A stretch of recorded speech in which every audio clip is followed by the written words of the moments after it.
ਸਤਿ ਸ਼੍ਰੀ ਅਕਾਲ, ਤੁਸੀਂ ਦੇਖ ਰਹੇ ਸਮਝਾਰ ਨਿਊਜ਼ ਤੇ ਮੈਂ ਹਾਂ ਪ੍ਰਦੀਪ ਕੌਰ।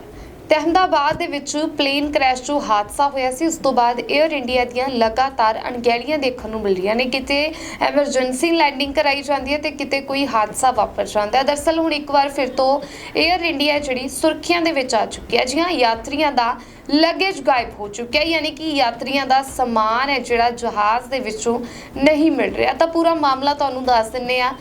सामने आया कि जिस दे विच यात्री एयर इंडिया दे विच जदों सफ़र करन जांदे ने, पहला तो 2 घंटे फ्लाइट लेट हुंदी है और उस तो बाद जदों अपनी लोकेशन ते पहुंच जांदे ने, डेस्टिनेशन ते पहुंच जांदे ने, उस तो बाद लगातार यात्रियों नूं खज्जल खुआरी का सामना करना पैंदा। सब तो पहला गल कर लैंदे आ यात्रियों की फ्लाइट लेट की गई है, कोई अनाउंसमेंट नहीं की, और उस तो बाद जो यात्री अपनी लोकेशन ते पहुंच जाते हैं उन्हों का समान नहीं मिलता।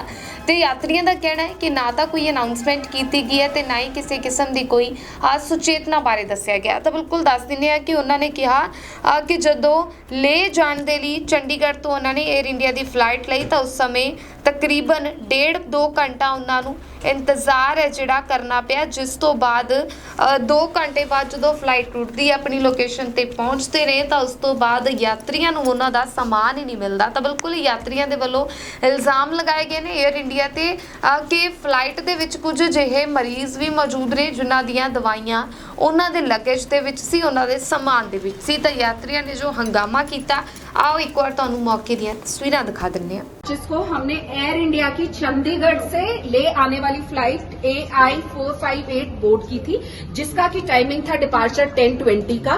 फ्लाइट डिले हुई, हमने 12:20 के करीब फ्लाइट बोर्ड हुई, हम यहाँ लैंड हुए। उसके बाद यहाँ आने के बाद पता चला कि मैक्सिमम 90% लोगों का लगेज यहाँ पे नहीं आया है। फ्लाइट ने वहां कोई अनाउंसमेंट नहीं की थी। No announcement was made there on the airport की लगेज नहीं जा पाएगा in case someone want to deboard the plane.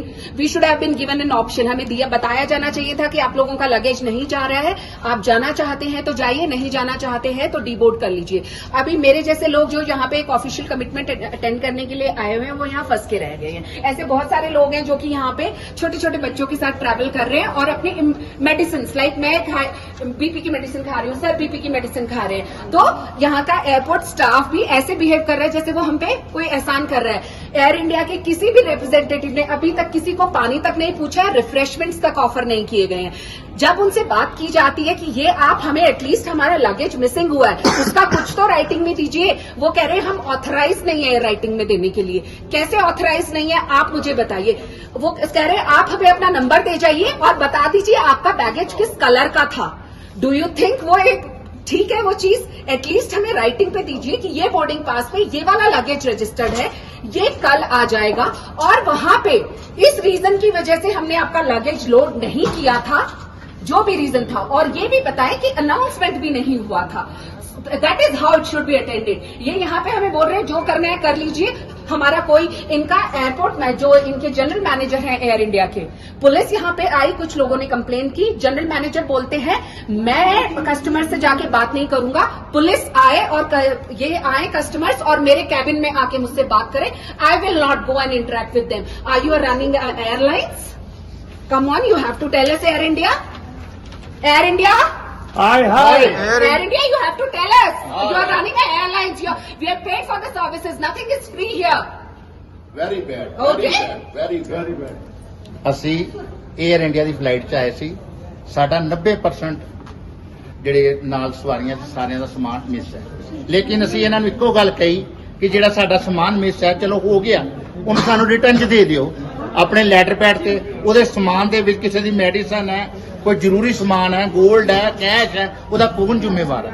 ਲੇਕਿਨ 2 ਘੰਟੇ ਦੇ ਉੱਤੇ ਸਾਨੂੰ ਬੱਚਿਆਂ ਸਮੇਤ ਪਰੇਸ਼ਾਨ ਹੁੰਦਿਆਂ ਨੂੰ ਹੋ ਗਏ ਆ, ਲੇਕਿਨ ਉਹਨਾਂ ਤੇ ਪਾਣੀ ਨਹੀਂ ਪੁੱਛਾ। ਤੇ ਇਹ ਕੰਪਲੇਂਟ ਸਾਡੀ ਰਫ ਪੇਪਰ ਤੇ ਦੇਖੋ, ਰਫ ਪੇਪਰ ਲੈ ਕੇ ਨਾ ਉੱਤੇ ਸਾਡੀ ਕੰਪਲੇਂਟ ਨੋਟ ਕਰਦੇ ਪਏ। ਇਹ ਲੈ ਜਾਓ, ਇਹਦੀ ਕੀ ਵੈਲਿਊ ਆ? ਮੈਨੂੰ ਨਹੀਂ ਸਮਝ ਆਉਂਦੀ। 에ਅਰ ਇੰਡੀਆ ਦਾ ਇਹ ਹਾਲ ਹੋ ਗਿਆ 2 ਘੰਟੇ ਕੋਈ ਆਇਆ ਹੀ ਨਹੀਂ, ਕੋਈ ਮੈਨੇਜਰ ਹੀ नहीं आया, कोई सानू आके पूछे भी तेरा समान लो, अपना लेटर पैड दिखा रिटर्न च दे दे। जो हम बोलते हैं लिख के दे दो, तो और बोल ना रहे हैं होते कि हम नहीं कर सकते, ना कोई होते, ना वो उसमें आए ना, वो वो बंदा तो डील करे जो लिख के दे सकता है। ਉਹਦੀ ਕੀ गारंटी है कि कल आना कि नहीं? नहीं, और उस चीज का हमें बताए ना, तो we have a right to ask कि भैया हमें हमारा लगेज, आप हमारा फोन नंबर ले रहे हैं और सिर्फ लिखवा के ले जा रहे हैं कौन से कलर का बैगेज है। Is that the way? Is that the procedure? Is Air India following the procedure? This is for the top management of Air India. Are you guys following procedures? ਸਾਨੂੰ No, media you're not. Request ਹੈ, ਸਾਨੂੰ ਲੇਹ ਦੇ ਵਿੱਚ ਅਸੀਂ 2-2.5 ਘੰਟੇ ਤੋਂ ਪਰੇਸ਼ਾਨ ਹੋ ਰਹੇ ਹਾਂ, ਸਾਨੂੰ ਇਨਸਾਫ ਦਿਵਾਇਆ ਜਾਏ। ਧੰਨਵਾਦ।